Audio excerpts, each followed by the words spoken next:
Welcome back to another episode of Shift Pod on I Friday. know.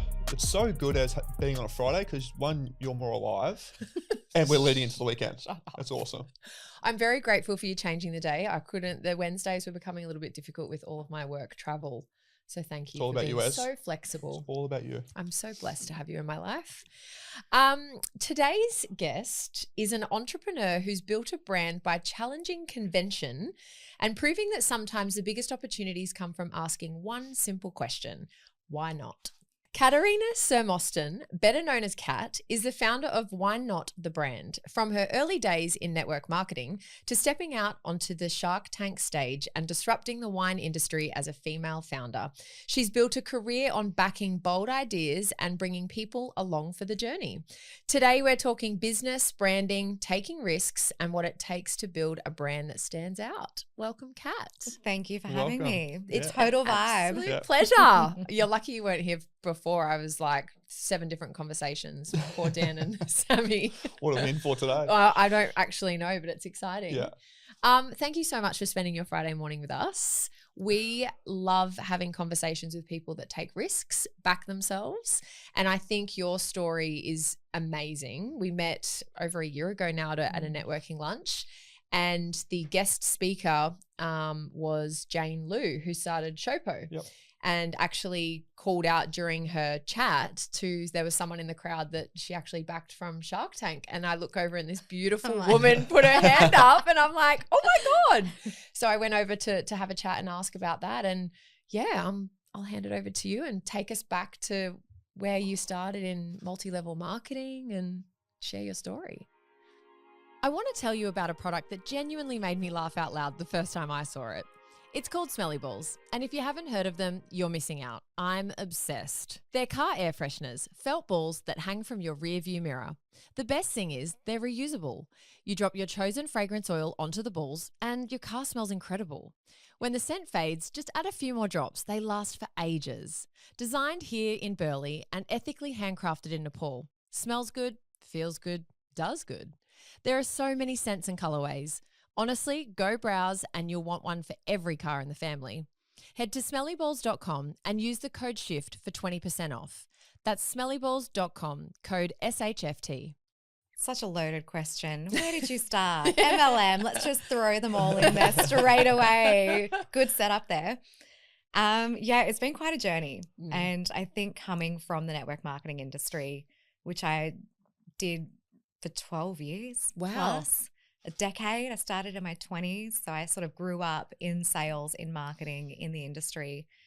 Was such an interesting way to set my life up as an entrepreneur, and probably a bit initiation by fire. I think once you've done network marketing, you can probably do most other things. Yeah. So yeah, now being in the wine industry, having my own brand, yeah, it has been a really interesting journey. It's interesting to hear other people recap it because I'm like, oh yeah, it is kind of weird, isn't it, to start there? It's not the typical coming up with a brand in your basement sort of story. I feel like it teaches you a lot of skills though, multi-level marketing. Yeah. What are some of those things that you learned in those early days that you've taken into your business journey now? Oh gosh, I've been thinking a lot about this because the MLM conversation has come up again on social media recently. And it kind of goes in waves of you see people be super successful and then you see a lot of haters. Yeah. Then you see it die. Then you see the gradual growth, success, haters, and it kind of cycles around like that. Things that I learned from network marketing, I mean, it was my first business. Yep. I have a public service background back in Canberra. I spent a whole 2 years in government and I will never go back. You've got way too much energy for that. I do. And yeah, the public servants did not love me in the office. I bet. That's for sure. It's 4:21. We need to leave. Yeah. But I came into network marketing as my first business and it really taught me that you can have everything you want. It was a really pivotal moment in my life, especially being so young and impressionable. I was 20 years old. Wow. And being around other women who were so much further ahead in their lives and in their careers, to have all these mother figures mentor you, and constantly the big thing that we always spoke about was breathe belief into people, which sounds wanky now that I'm out of it, but I wish we had more of it in the world. I wish there was more older women breathing belief into younger women and older men breathing belief into younger men, and just telling you that there is so much more out there. Yeah. That was the main thing that I got from network marketing, is just the belief that you really can do whatever you want. Why? Because she's done it and she's done it and she's done it. Yeah. So the proof was in front of you. And I think at that age, it created this irrational self-belief that there are no limits. Whatever you want, you can have. Go for it. And there's a really long self-growth journey that comes before the result. Yeah. So those two things are probably the key things that I've taken through the rest of my career. That's a really beautiful message. And I think 20 is so young where you don't even really know who you are, let alone you're picking up on all of these lessons from older people. Yeah. 20s when I joined Coke. It's the same. Like, you're a baby. When you look back at those, like, whilst you don't think you are when you're 20 years old, Yeah. you are. When you get into Right? the world of business, you're like, holy shit, I know nothing. Yeah. And making money at that age too. Yeah. Imagine what you would do with it when you're 20, making like 20, 30 grand a month. That's right. You're like, Yeah. living life. Yeah. But I think it's important to have money at that age because that's when you are impressionable. You can travel, you can make decisions, you figure out who you are, you rediscover your identity and shift over and over and over again quite rapidly at that age. Yeah. By the time you get to 30, you kind of settle in and you sort of settle into who you think you are and what you want to do. Whereas when you're young, I mean, I was living in New York and Miami and floating around Europe and living my best life because I was well resourced at that age. And I think that also makes a real difference because now I'm in my mid 30s now, I'm so happy just to sit, grind, be comfortable, you know, settle in, be in my marriage. Like I'm not looking for that adventure anymore because 100%. I had it. Yeah, different seasons. And you probably brought a lot to the older women too because they were looking at you going, oh my God. Yeah. So there's a lot of vibe and zest there as well. But I think that's why network marketing works because again, having spent over 10 years in it, you pick up on patterns. You start to notice things in the cycles. And what would happen is we called them shiny objects. The shiny objects would come through the ranks. They're young, they're fun, they're vibey, they're 20, they have no obligation, they're like loud on social media, they're cute, they're all the things. They bring the fire into the business. They bring all of the other girls into the business. They sell fuckloads of product. They're making tons of money. They reinvigorate the cycle at the top that's a little bit older and maybe more disconnected from what's happening. But then they fall off too, and then the next shiny object comes through. So that became quite toxic as well internally when you're constantly comparing yourself to that. Sure. But for the company, it works super well to have this constant cycle of fresh energy coming through. And I think if traditional businesses had more of that, we'd probably have a lot more energy. Yeah. But something they did really well is this hierarchical, just natural flow. Yeah. What sort of products, what sort of products and service or products or brands were you selling? I was selling skincare, makeup and nutrition products. Yeah, okay. Yeah. And so the one company you worked for had multiple brands that you sold? No, it was a one company, so one brand, but within that they had quite a large portfolio of products. So I think 300 or 400 products. Sure, okay. And you would choose from that what worked for you. Yeah. Although when I started, there was only skincare and body care. So I had like 7 products and that's all I would sell. And it was a set, it was $600 for the customer. And then we would make, 35% commission on it or whatever. But then as the company evolved, there was just more and more and more and more products. And I think that's probably why a whole bunch of us did fall off because the messaging, the marketing it just wasn't as strong anymore. It's like going to a restaurant where there's like 7 different cuisines and a huge menu and you're like, well, what are you good at? Who do you sell to? Yeah, like, I asked that on a meeting once. I was like, okay, so COVID's happened. Everything's a bit fucked. Everyone's a bit frazzled. We're on this top level leadership meeting. And I said to the marketing team from the company, I'm like, who's our customer? And she goes, everyone. And I'm like, we're fucked. That's the worst. We're doomed. That's the If you worst don't know who you're answer. selling to, that's a real problem. I had that in radio when I would speak to a new client. I'm like, okay, so who's your market? And they're like, everybody. And I'm like, okay, so a 9-month-old child, an 89-year-old grandmother. And they're like, oh, no. I'm like, okay, now we're getting somewhere. Like we need to dive into this and really pull it apart. Because if we can target that person, the others will fall in. But answering it to say everybody it's just really hard. It's really hard to have any sort of cut through when you don't know who you're servicing. Yeah. But it also showed to me that you don't know the feedback. You don't know who's not buying the product. You don't know who's put off by that. You don't know who your brand is anymore. So I think that's a really dangerous place to be as a business. Sure. Yeah. And with all of the MLM stuff out at the moment, and obviously there is, some people love it, some people hate it, and that's just part of life, really. Did you see that side where you felt like some people were a little bit, I guess, I hate to use the term, but like preyed upon to get them into circles? Like I'm not in it. I have seen really great success stories and others not so much. And I've actually lost a friend due to her journey in MLM. Oh, wow. Which is sad, but I think that she just completely changed. And I could see a side of her that she was losing, which is really sad. So do you see the beauty and the negative? Yeah. Years ago, I actually had a network marketing coaching business specifically where I was coaching women in all network marketing companies because this was a huge issue. Right. And my big cry, war cry was about ethical and sustainable network marketing. Yeah. I think the issue is with network marketing, real estate, sales in general, typically speaking, there is no barrier to entry.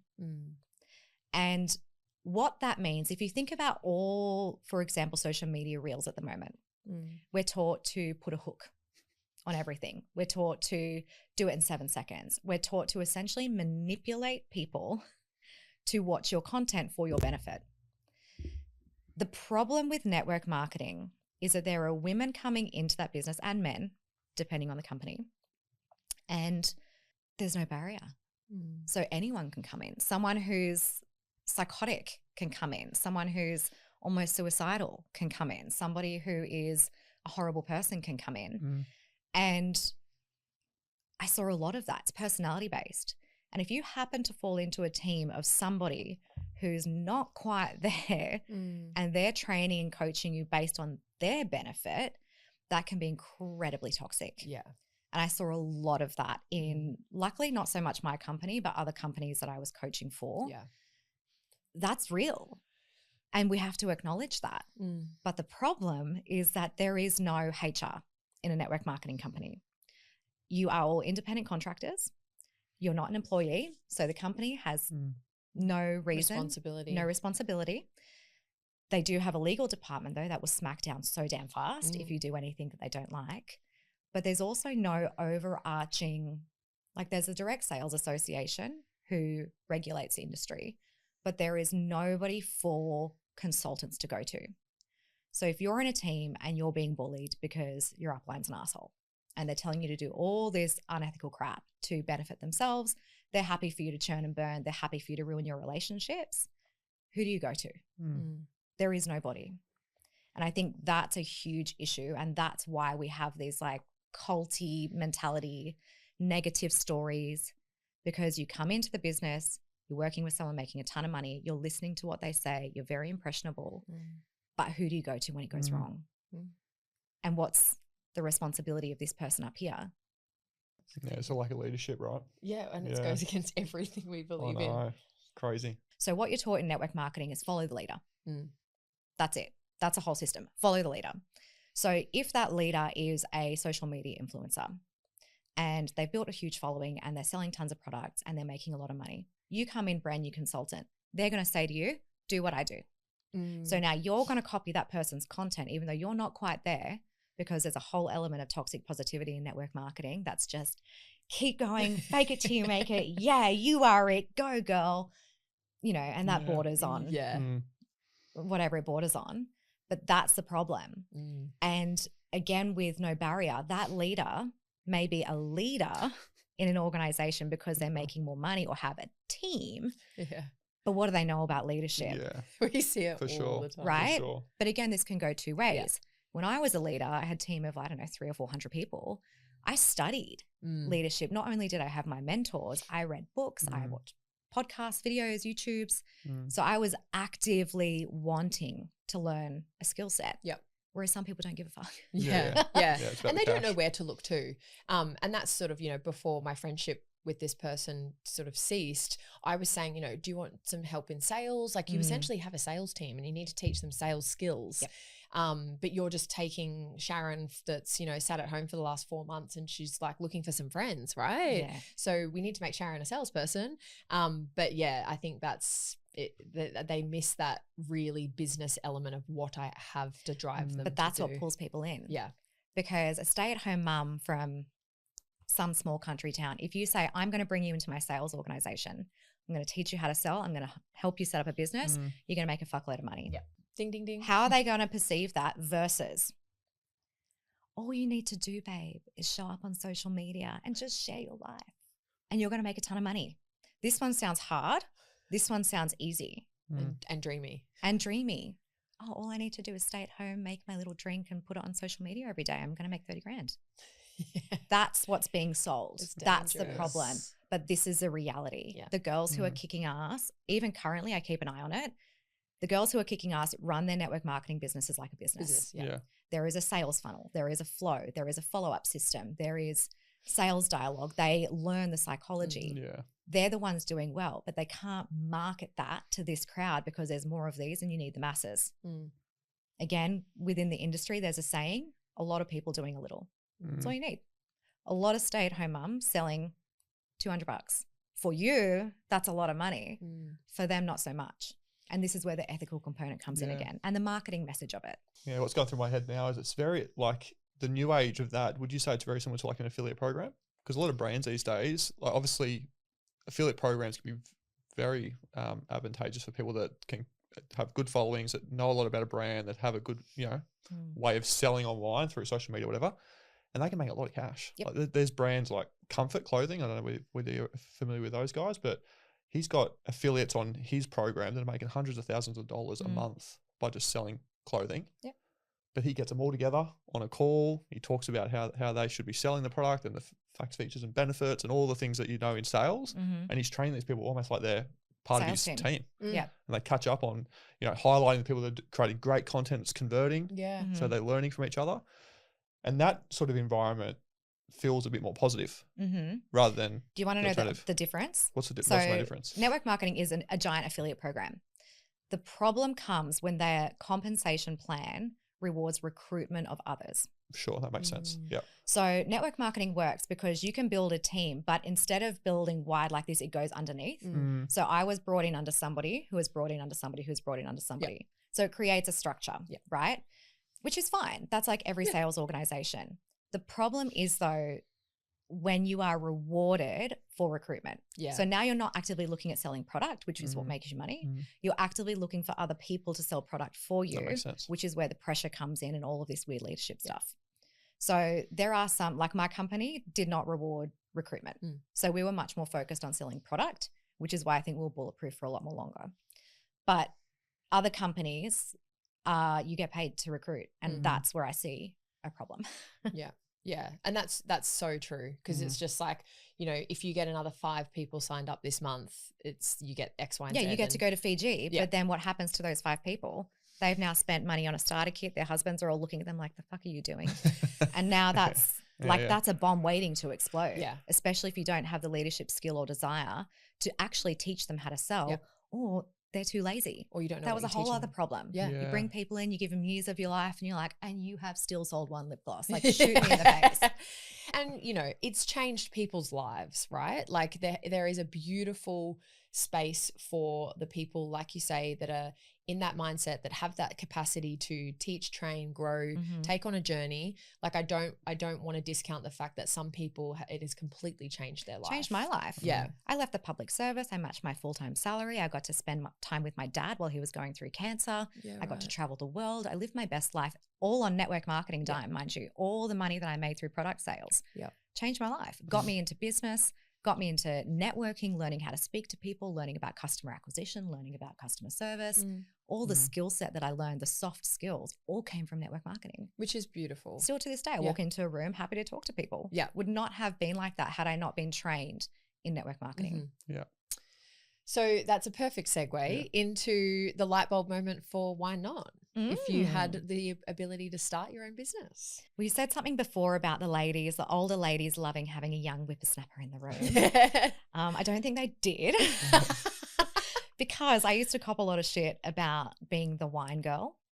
So in network marketing events, it's all about social, right? You meet people, it's networking, and then you market to people you network. That's the whole premise. So I decided I was not interested in doing boring customer meetings or whatever we were doing. I wanted to do things the fun way. So I would have my meetings at bars and I would be drinking wine. And slowly over time, the women in the organization would start to send me wine-related memes, things on Facebook. They're like, I thought of you. And it got to the point where I was so annoyed. I was like, I'm not an alcoholic. Leave me alone. Yeah. I'm like, look, okay, what have I learned from network marketing? Association. So people had already associated me with wine. And that was the light bulb where I was like, how hard can it be to have a wine label? It sounds like a loaded question. As she cries into the Really microphone. fucking hard. Yeah. The rest of my life was never the same.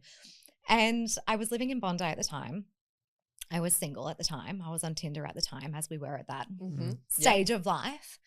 And I was swiping and I happened to come across a wine consultant. I was like, why not? Swipe right, got a date, went to the date with my pitch. Love it. It's like, I want to start a wine brand, but I want it to be cute and feminine because all the bottles in the shops are black and white, boring. They all looked exactly the same. None of them are appealing. None of them are speaking to me. Like, I am the demographic. Why is nobody selling wine to me? Why is nothing pink and cute and, girly? He's like, this is fucking brilliant. There's definitely room for this. He was in wine sales. He's like, this is a great idea. Started partnering with him, came up with the brand, why not the brand? All of the things. So how did the date go? Did it turn into a business relationship? Yeah, Straight away. We actually ended up starting the business together. Yeah, wow. Okay. And then I sacked him. Okay. Long story. But that's where it started essentially. And then it was probably, because that relationship did not go well, it was probably 2 or 3 years before I was actually ready, before I had my liquor license, before I had convinced a winemaker to sell me wine to put in an aesthetic female bottle, which they were so incredibly against, which is just bizarre. I still don't understand why the wine industry won't sell their wine to people if it doesn't go down this classic traditional trajectory. It's still an issue for us sourcing wine. Did they say why they wouldn't do that? It's just not done. Why do you want to do that? Why not? Literally the brand. I'm like, why not? And they look at me. I'm like, I can't not. So yeah, that's kind of how it started. And then, once he dropped off, I was by myself trying to figure out, fuck, do you run a wine company? Building my own website, figuring out branding, packaging, going to the vineyards, buying grapes, talking to winemakers. Like, I got really in depth, picking bottles, picking cap fittings, all of the things. So you started with a glass bottle? Started with a glass bottle. Right. Did you find that when you were going out meeting with vineyards, and these, I'm assuming that most of them are family-owned vineyards, is it because they want to because they take so much passion in creating their liquid, right, that they don't want to give it to someone else and then put it into a bottle that they can't hang their hat on? It's an art form. Wine is tricky because there's so much love and passion and generations of hard work and you've got to have respect for that. For us it's just wine, but for them it's if you go to a wine event, man, I've stopped going. Yeah. But they just want to tell you the story. It's art. Which is beautiful. It is beautiful, but the wine industry in Australia is dying right now. It is struggling to move juice. There is millions of litres of wine in Australian vats all around the country fermenting, going off. It's not selling. The demographic who was buying wine in that beautiful traditional artsy sense, they're dying. Like, that generation is less and less and less. And our generations are not picking it up. Well, there's a lot of people now that don't drink. They don't drink. We're not being marketed to. There's not enough exposure. Dinner table conversations are not happening. There's this whole thing around like all alcohol is bad. So it's a really interesting time to be in wine. And I think, I've just stopped going to the wine events because I've stopped trying to be like, if you can just let go of that attachment to the tradition. We put your same juice in a thing, sell it. Sell it at events, sell it on airlines, sell it in festivals, sell it internationally. I have so much inquiry from overseas, but I can't do it myself. I'm like, if you just let me help you, you can sell your wine. Yeah. You do not I have to can shut move it down for your, you. I can help you, but it's just. Do you think that some of these larger wineries are going to start to co-pack and do stuff like that? Because the coffee industry did a very similar thing where all these micro roasters were trying to compete, and then the big guys realized that, hey, we've got capacity here to roast beans, and you can just slap it in your bag, put a label on it, say it's from 100% Arabica or Robusta or whatever, and then there's this whole revenue stream for these large companies. I don't see why the wine industry wouldn't do that. This is exactly what I started to pivot towards. Yeah. So whilst I have my own brand, I am now looking much more seriously, especially with the Olympics coming up. I'm really starting to put together a team of larger companies that we can partner together and create some kind of ecosystem like this. Ideally, I'd love to create some kind of franchise model or licensing model where I can go and teach each individual vineyard or country or whatever how to utilize this format, because I think this is a much bigger conversation than just, oh, it's a cute little brand. Yeah, it just opens up another revenue stream. It does. Yeah. It does. Yeah. But a couple of issues with it. Number one, the science. It's really difficult to stabilize wine, which is a living, breathing, of course, fermenting, product in flexible packaging. So shelf life is much shorter. What is the shelf life of one of your packets? Pouches. It will last up to a year. But because I'm so risk averse and I'm waiting for the data back from Affinity, which is a wine research institute laboratory, I say 6 months refrigerated, and I'm saying 3 months ambient. Okay. It's just not enough to get into retail. Yeah. So until I have the full data, until I've been able to test enough different wines with enough different sulfur contents, and I've got enough information, we can't accurately say how long it's going to last. And that's a huge issue when you look at scale. Yeah. So there's so much more work to do, but I need resourcing. I need help. I need support. I need buy-in from, the industry to do this. And it's been really challenging because we do have the tradition being protected. Yes. Yeah. And I'm not trying to remove that. There is so much value in this high-class wine, especially in Chinese markets. They're not going to buy something like this. They want Australian wine in bottles. But when you go to Kata, for example, and you're at an event and festival, would you rather have a cup that's come out of a glass, by the way? So it's been transported from the vineyard to wherever the distributor is, from the distributor to the event venue, from behind the bar into a cup. Now they've got to get rid of that bottle, which is really hard to recycle, goes through a huge system to try and be reused. Then you've got that plastic cup, which, by the way, half of it's going to spill on your way back to wherever you're going. Yeah. Then you've got to get rid of the cup. And by the time the bartender behind the bar serves that, you've now waited 45 minutes for a cup of wine. Yeah. Or you go to the vineyard, you pack straight into these, ship it straight to the venue. Give it straight to the customer. Yeah. I'm sure we're going to get into it, but I just want to shift up. I think it's a perfect time. So I watched your Shark Tank episode, and I was like watching it. No, but I was watching, I'm like, because obviously coming from a beverage background, I'm listening to all the things you're saying. I'm like, this is exactly what I'd be doing in this instance. And when you're getting asked questions by the sharks, I'm like, this is where the money's at, right? So when you're talking about airlines, festivals, out and about, I'm like, that's your fucking market, right? Because the people that are consuming wine in a restaurant environment, not your market. The people that are consuming wine around the home table, not your, but people that are on the go, especially with Stadia too. Like Stadia was a channel I looked after at Coca-Cola when I was there. And they are looking for, how do you serve something really fast? Yep. How do you make it cost effective or high margin for them? But also, like, what's the impact, the environmental impact? Yep. Because we've all been to a stadium that's been sold out, 80,000 people, and they all leave, and there's a million beer cups everywhere. And they serve all types of stuff. Your spirits. Yeah, go for it. Do you want to start? Sorry, I'm going to try this. No, you're right. So I think that's... Take this as well. There you go. Definitely the market. Festivals. Yeah, events. The challenge that I found is that hierarchy. Anything large, commercial and corporate, there's several layers of hierarchy. Yeah, of course. That's good. And sorry. Thank you. That's I know, really right? yum. People get surprised. Do you want to sniff it? I'll sniff. The first, so every single time, and I've given thousands of pouches to people individually and watched their reaction. Yeah. Every single time they go, oh, that's it's really actually smooth. Good. Like that's a really nice wine. I would drink that at Rickshaw's for lunch. So what I'm trying to now change the conversation to, instead of me being like, I'm a wine brand, I'm a packaging brand. I'm selling convenience packaging format. The wine is secondary. We've started putting cocktails in them. We can put whatever wines in them. We did a deal with Naked Wine where they sent us like 16 different wine varietals from different winemakers. We created a custom branded Naked Wines pouch and we decanted into those.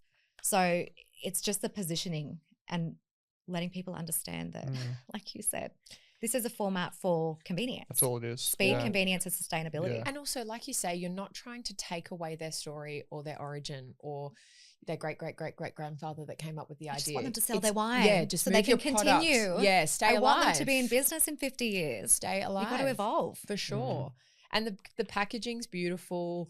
It's super easy to hold. It's a luxe package. And it's delicious wine. Like I would absolutely, it's interesting because I went on your website I cook a lot. I love cooking. And one thing that really frustrates me is getting a bottle of red and using a quarter of it for a meal. And then I'm like, well, I don't really feel like drinking and I'm obviously not going to not drink the whole bottle. So for cooking, I was like, I'm just going to go on to Why Not and buy a whole heap of Shiraz pouches because that is the perfect amount for your lasagna, all of your red meat dishes. And I'm not wasting anything. I'm using it and it's still good quality. And you're supporting Australian winemakers. 100%. 100%. And I think having worked on super yachts and lived in Europe and the States and dealing with a lot of wine over there, like Napa, Sonoma, it is such an art form and it is it's a story, but it's the people, it's the community that it creates. And it would be a shame to see Australia lose that. Like they're ripping vines out of the ground. It's like, I can't look at it. I'm like, like it's so sad seeing these vineyards being ripped out. They're just not selling the wine. I'm like, do you also think though that the government make it hard, like for them to move the wine and what they're really making per bottle is no, and this is why people ask me all the time, oh, why aren't you in, Dan Murphy's? So you're already laughing. You're already in beverage. You know the truth. And this is something that Jane, when I was working with her from Shark Tank, she was like, Dan Murphy's. I'm like, over my dead body. So we actually did have a conversation with Endeavour Group. And again, the hierarchy, really tricky. But the main reason I'm convinced that Australian wine is dying is because you get absolutely bent over for price. They have monopoly. So if you want to be in major retail, you can either go independents or you can go Dan Murphy's, Endeavour Group or Coles Liquor. That's it. So when you only have limited options like that, you decrease your price, decrease your price, decrease your price, decrease your price. And I have seen so many beverage brands launch, get into retail, celebrate. 3 months later, they're not there because the margins are just not there. The pressure to sell is huge. You have to do a lot of the work in terms of activations, your own marketing. You've got to put ad spend in there. You've got to, it's like a whole other job. And they're going to request however many tens of thousands of units. So you might have to then upscale your manufacturing facilities and they can decide at any moment. Derange all done.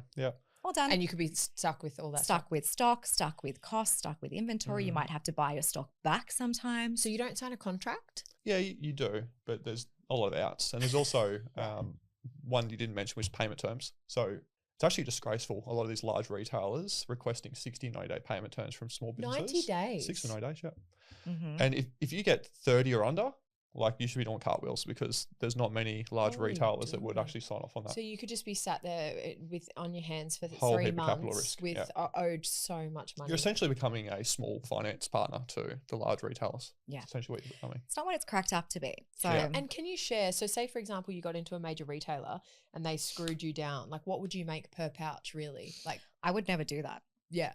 So because I decided with my husband when we looked at this in every way, right? And we were like, this is not worth pursuing.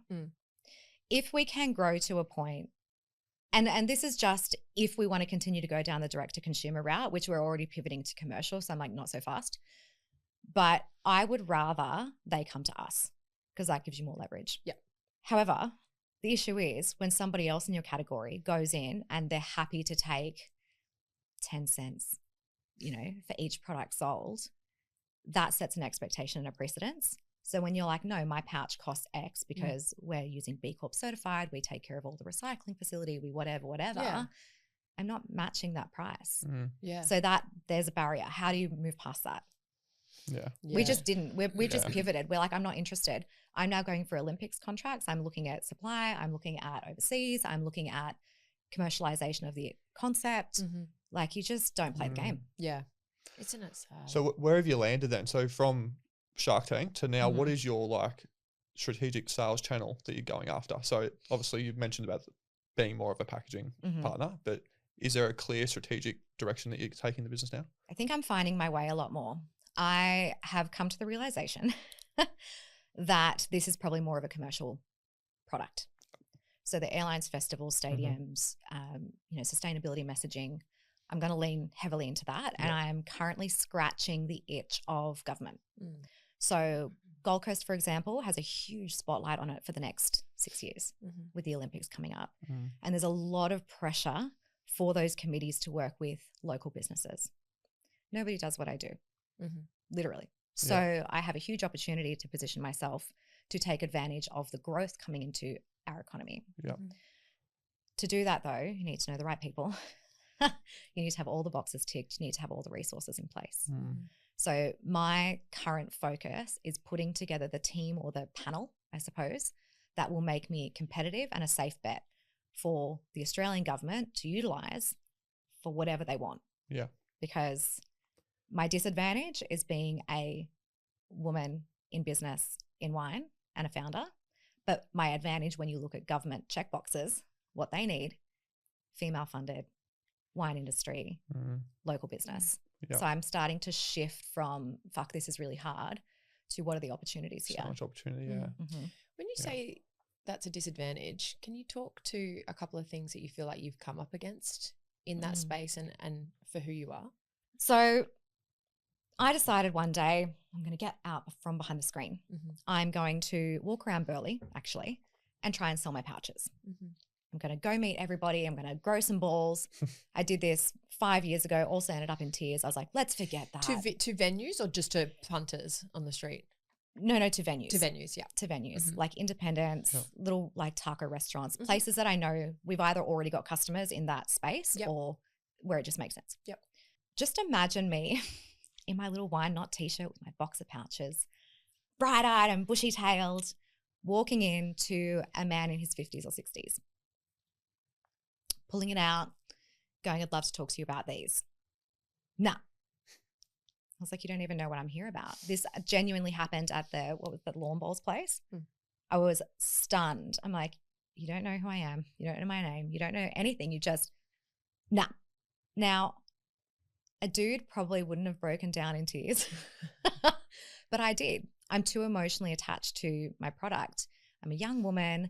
You get an impression of it. You get this thing that's so non-conventional. Like, is that an advantage or is that a disadvantage? Being in the package that I am, selling what I am. Whereas when I send my husband in to do the same thing, he's coming in with a different energy. He's tall, blonde, blue-eyed, like he's a dude. And when he looks at another man, there's a different level of respect there. Whether we like it or not, it's just, it is what it is. I call it bro code. I'm like, babe, go do the bro code thing because I'm just not going to get the same cut through. Isn't that a shame? Well, I don't know. Is it? I think it's okay for guys to have their thing, and I think it's okay for women not to do everything that men can do. And I think it's important to acknowledge when something that you're doing is not working. I think, and I agree with that. I think it's a shame when you have to look at the sex and know you have to pivot straight away. I think it's more about like, there's just some people you meet that you don't vibe with, like my experience with my car dealership.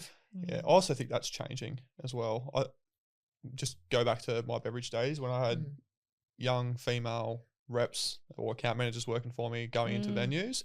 Some of those were my best salespeople because they connected really well. And but I think it also depends what you're selling. It does. They had all spirits, soft drink, coffee, you name it. But also it comes down to the individual publican or the person who's leading that company as well, because they're stuck in the old ways. It's like, I don't want to do business with you. But the new one's coming through different. I was at a women in manufacturing event held by Gold Coast City Council. Yeah. Love these events. Go to them. Super interesting. She said something, one of the panelists said something that is like so not PC, but I'll tell you anyway. We're not really PC. I was like, So she said what's happening at the moment is that, again, there are layers in leadership, like you said, and the gatekeeper at the moment is a generation of men who are male, pale, and stale. Dan, you're in that category. So that generation is not ready. So the layer underneath it, who's usually the suppliers and the buyers that I'm talking to, they're coming to me, they're finding us, they're being like, this is amazing, this makes sense, ticks all our boxes, this is awesome. Can you put together a pitch, blah, blah, blah. And then they go, but just letting you know, we're going to have to take it to that male, pale style. The male, pale style. And they're in their 50s, 60s. Like they don't want things to change. Yeah. And that's a huge issue. Yeah. And I think specifically in alcohol and in wine, I think a lot of that layer is of that. Yeah. And there's also a lot of legacy contracts, let's say, that are tied a lot of up. relationships. Yes. Relationships, rebates. If I'm in, they're out. 100%. Yeah. Back in the day, you used to have exclusive contracts. And then when the craft beer game came in, where there was like a million different types of beers you could have on tap, that kind of started slightly changing because like people couldn't be locked down to one beverage partner anymore. They had to open the doors. And then now it's like people are getting smarter where they're not locking themselves down to one partner anymore. Wine's a little bit different though, because you've obviously got, in a restaurant scene, in a restaurant game, you've got being on the wine list versus being, if you're not on the wine list, your product just doesn't get sold anyway. But and then wine on tap now is another thing that's come in, obviously. That's why I reckon your product, it just screams to me all those outdoor occasions. Yeah. There's just nothing there that's done well. Right? So you would think that I have no competitors. I am shocked that it has been so hard to get traction. I think the unlock for you, and this is me being very simplistic, so please don't take it like I'm telling you what to do, but it's like all of those wineries and vineyards, like that's your game changer. Like if you can get some of those guys on board that back you, and you're like this route to market for them to be able to get their liquid into a certain channel they're not even focusing on in a way that doesn't, I don't know, cheapen their brand, because I think that's what they're probably thinking is like, my liquid's going into a pouch. I don't care. I'll sell your wine and label it something else. Maybe if it's going to move 100%. it, make you money, why not? Because then if you've got that supply chain behind you, and then you can, especially like Olympics and government, you need volume.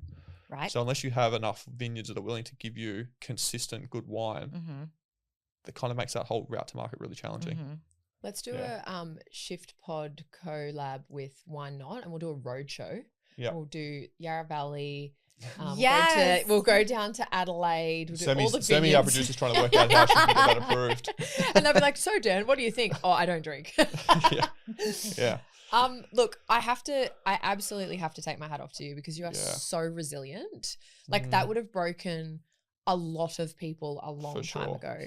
And for you to keep at it, like you are amazing. And I think that, like, we had Lisa Jones on the podcast, and I've seen that you've been, rolling with her at her retail fest and things like that. And she's amazing. And the energy in that community is exactly who you are and what you breathe. Thank you. And can you talk to the importance of having that around you and the resilience that you've got? I've been asked a lot about resilience lately, which makes me think people just watching me struggle. No, not at all. Oh, look, I think every day you have choices. And every day I wake up and go, okay, am I happy with my life? Do I like this? Am I satisfied with this? Am I expanding here? Am I growing here? Where are the pain points? What brings me joy?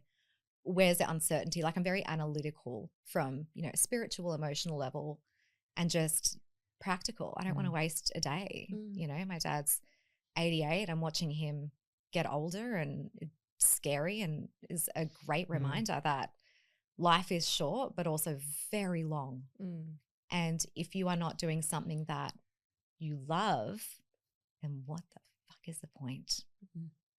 So I think the resilience for me comes with the questioning every day. And I go, do I still want to do this? And every day I end up saying yes for God knows what reason. Probably just the stubborn determination that I will not let this go until it's a thing and I've sold it for $1 billion, and then I will never work again, and it will all make sense. Yeah. So I think that long-term vision is what keeps me going. And also just practically, I don't think it's worth giving up on something until you've tried everything that you can think of. And ironically, once you get to the end of the list of everything you've grown from that, and now there's a new list of new possibilities that you couldn't see previously.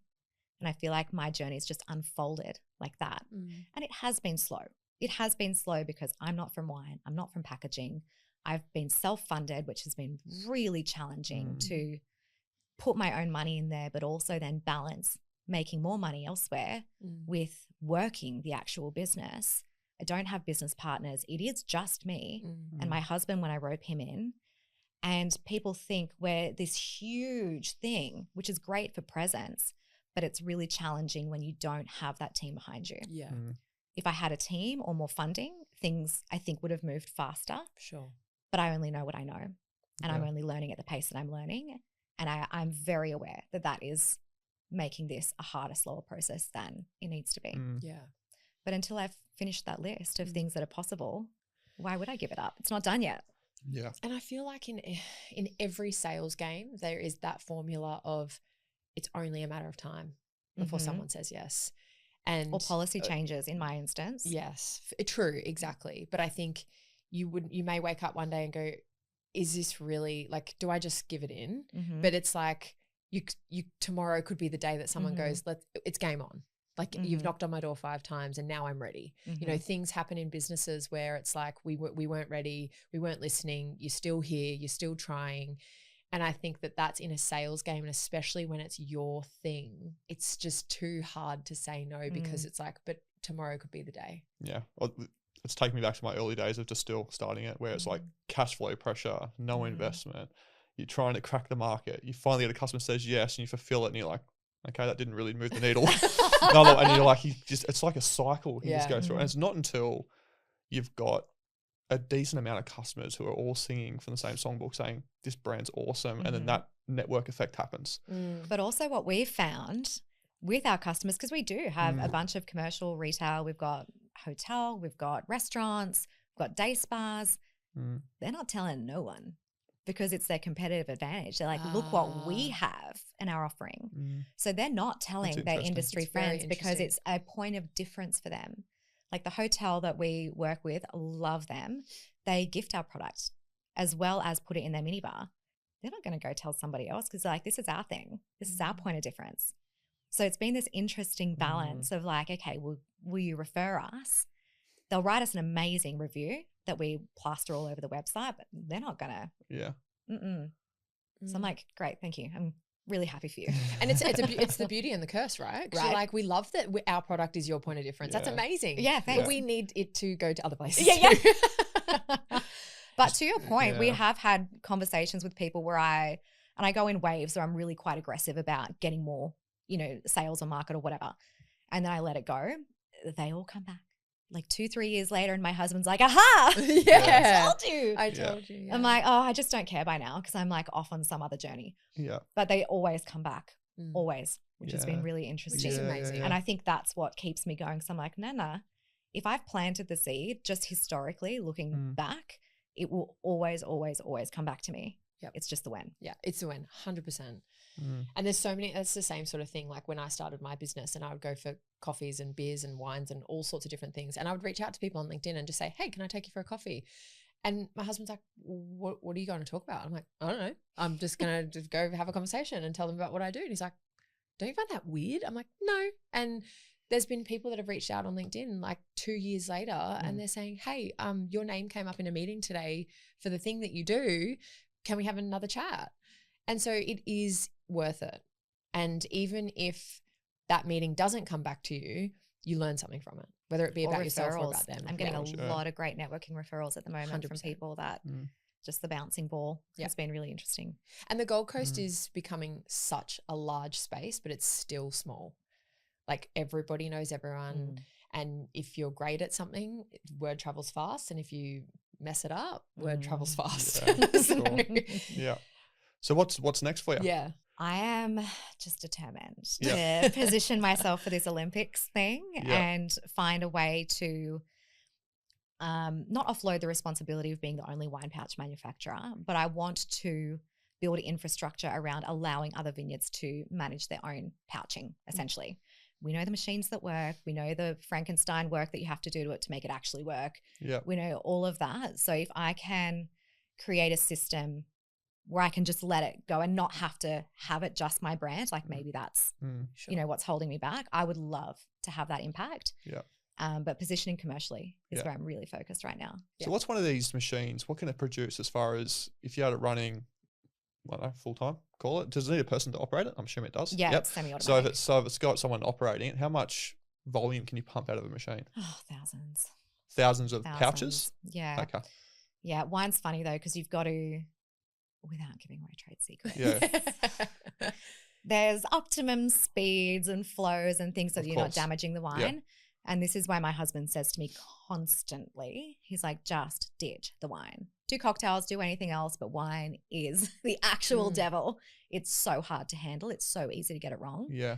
So machinery and wine is something you've got to tread really carefully around. Yep. It's very, very easy to aerate and to start to ferment that wine. Yeah, right. So when it comes to speed, there are limitations on what we can do.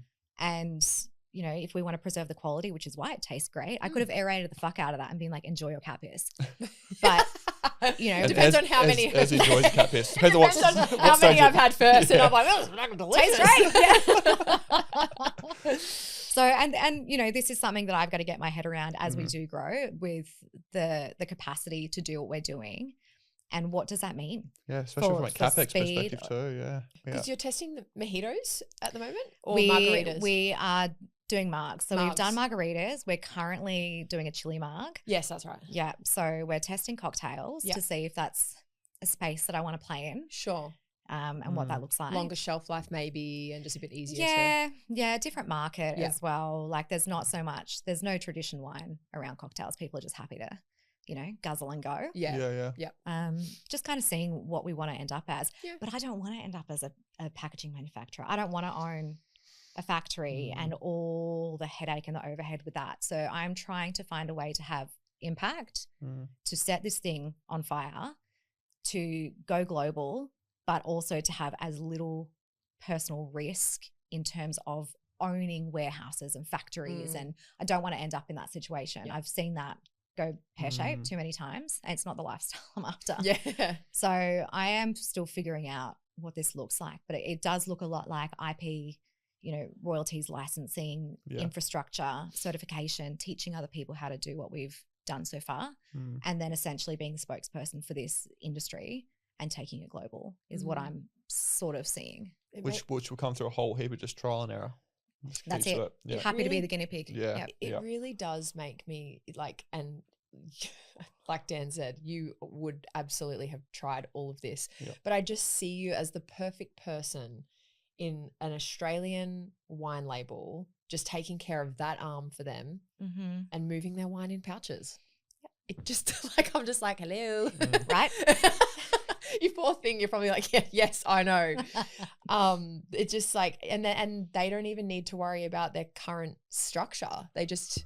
Yeah, I kind of feel like this is 55 minutes in, and I feel that you and I need to catch up just for a coffee and just talk about how to unlock that beverage industry, because you just got to find that one thing that just makes perfect sense to that person, and all of a sudden it's unlocked. And that sounds simple. I know there's a lot of complexity that goes behind it, but to me it makes zero sense why they wouldn't want to move liquid in a channel that is incremental to what they're currently selling to. But where are they going to move it to? So if their channel, if their pipeline is already broken, their sales funnel's not working, right? Most wineries don't have direct to consumer. They don't bother with the website. They only sell into retail. Their retail options are the two conglomerates. They're being bent over already. So then what happens? So with a pouch, which is going to be even less margin because it's a smaller offer, so where do they go? So I think there's a bigger issue here, which is why they can't see it. Yeah. Whereas if you go screw retail, respectfully, if you just focus airlines, festivals, stadiums, that's enough. Yeah. That's enough. And there's so much more margin there. But again, the sales structure would have to change for that winery. And again, then we go back to the hierarchy of where are those decisions made? Yeah. Because that second layer is who I'm talking to. Yeah. Whereas it's just not getting past the owner or the family or the big boss. Is it because they ask you, and respectfully, if you don't have the festival lined up ready to go, to say to them, hey, I've got this, I need to fulfill it, give me the wine and we can move that for you? Is that part of the missing link or not so much. No, it's more the buyer not wanting to change their current system Right. and structure and relationships. Okay. Like I had a conversation with a festival company here on the Gold Coast a couple of years ago, and she actually said to me, because I gave her the whole thing, like, look, there's sustainability benefits and speed of service and like, you know, all the language that they like. She goes, we're just not going to change until we have to. I'm like, it's awesome. Isn't Love it that for funny? you. Also, like, we don't care about sustainability. It was. And I said, look, there is a government push towards this. Like you're saving over 80% carbon emissions when you move to pouches. Till it's regulated, we're not interested. I'm like, brilliant. Have a great day. Toodaloo. Today's episode is brought to you by Flocked, the Gold Coast's favourite creative co-working space located in the heart of Burleigh Heads. Heading down to Flocked Burleigh is not like going to your typical co-working space. It's been built off the back of creative minds coming together and spaces that create inspiration with like-minded people. You may want to work outside within the beer garden lapping up the sun, or inside the cafe, a meeting pod, or even a meeting room. The options are endless. Flock's been built to inspire creative thinking for all types of businesses. Mention Shift when making a booking for 20% discount. T's and C's apply. Far out. I feel like there's just so much more. And hopefully we can help you, because we have had so many incredible people sat exactly where you're sitting, especially from the Gold Coast market. We've had Wade Tiller from Hard Fizz Beverage in that space. So there's definitely, we'll connect you with whoever we can. And I think you two should definitely have coffee, because you're being from the beverage space. See your brain. It just excites. Yeah, everyone can see my brain. It's weird. I must do something. Ez goes back and watches our videos, our pods, which I never do. Anyway, and she records when I'm going through these moments of thinking, and she goes, "What are you doing? Having a fit?" And she's, "You think it's funny, don't you?" I do. Yeah. Yeah, it's good. And anyway, then he sends me stills of my face. He's like, "Do you even like me? You look like you're about to kill me." And I'm just like, "Land the plane, Dan." But I think we need to chat. Yeah, 100%. It gets me excited. I spent way too much time in that beverage game. Still got a lot of contacts there as well, which are no longer, they're quite senior in most organisations that can hopefully move some. Male, pale and stale, bring it. Yeah. There's some that are females that are killing it in that Even space better. too. See, women get it. I think women get it. Tell me what you think, because this is what I've convinced myself. Yeah. Women get it because they have kids, and kids drink out of sippy yogurt pouches. So women are open to like, whereas men would never drink a beverage like that. So they immediately don't see the benefit. I think that's a huge part of it. There could be an element, absolutely. Maybe you need to do a rum and Coke pouch. Problem is most people drink rum and Coke, so I wouldn't think they'll drink out of a pouch unless they're forced to. It's like, what do you mean I'm going to drink my rum out of a fucking pouch? I can already picture it, unless they're forced to, like a festival, airline, that's it. Or whatever it might be. Captive audience. That's where the sell-through happens. Yeah. Normally we have a question that we would love to end on, but we have actually had Michelle has submitted a question to us via our website, which we started getting a few more of those in, which we love. So we're going to ask you, if you had to start another business in today's day and age, any business, what would it be? Tell you what, it wouldn't be. No alcohol. Licensing and advertising is impossible. I have coaching roots. So for me, I think anything where you're educating and adding value, that feels very aligned to me. And you can also scale that infinitely. I think there's a huge issue at the moment with masculine and feminine energy. So women are stepping too far into their masculine, and it's emasculating men. Men are pushing back by being assholes, or becoming like little sissies, like we were speaking about before. So I think there's some real education that has to happen in our society at the moment about, without going weird and political, like gender roles, and being okay with who you are and what this partnership looks like in a modern environment. So I would probably write a book on something to do with gender roles. I would do some kind of education that's going to add value and allow people to grow, but also a business that is not product reliant, not licensing reliant, and where there's no regulation. Yeah. That's probably what I would do. That's probably the easiest way. I love that. For sure. Awesome. And it's needed, I think. Yeah. I think that you can, and something that's a very common theme with our guests in our podcast episodes is the beauty in all different age groups, all different genders that sit on that couch, constantly learning, constantly growing, sharing knowledge, constantly developing and upskilling themselves, and never getting to the ceiling of I know enough or I've learnt it all. And I think that is just so beneficial and beautiful. For sure. Absolutely. Thanks so much for joining us today. It's been awesome. Thanks Really for having enjoyed it. me. Good chats. Enjoy your wine. Thanks. I will. I'm actually like, can I keep drinking this? It's 10 a.m. on a Friday morning. Thank you so much for joining us for another episode of Shift Pod with the beautiful Kat from Why Not. Please be sure to like us and follow us on all of your platforms where you get your podcast episodes. And we'll be back next week with another episode of the Shift Pod.